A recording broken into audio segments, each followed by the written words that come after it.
Tara dito si Super Prince. Ngayon lalaban ni sila with the wild charge. Habang si Ayun Brusco ang naunahan na first blood para sa ng Team Liquid PH at si King Kong din. Dito ata pupunti rin.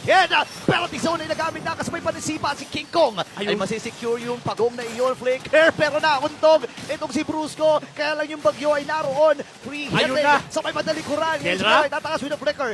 Na-purify na rin dito si Benny QD. Si Super Prince ay makakatakas din. And meron pang mga mali. Si Brusco transform. Dominating si Sel. Mamamatay kagad si Kurt. Ngayon nakapasipa na rin. Kaya lang pre-hit na naman yung bagyo. Dalawang nakuha dito ni Benny Cutie. Ngayon takbuhan mo sila. Doon yung I'm Offender and Don't Wolf King. JP dito nagtransfer. Ayun, tumama sa isa pero Super Prince, delikado siya! Okay, nagamit na rin dito yung Primal Rat. Si Kirk na naman ay mama. Okay. Half HP! Ay, naku si JP na naman. Makakakuha ng Lord na yon. Pero tisun nagamit na dito ni Kirk. Pero kakayanin ba ng Fnatic Onyx? Atras muna sila. Basic. Naku, tinamaan dito si Kelra. Atras muna siya. I'm Offended. Kaya naman tutunaw kagad siya dito mula kay Super Prince. Itong si JP pala. Habang si Kelra naman ay mamamatay din. Atras muna si Kirk with the Sliver Felt.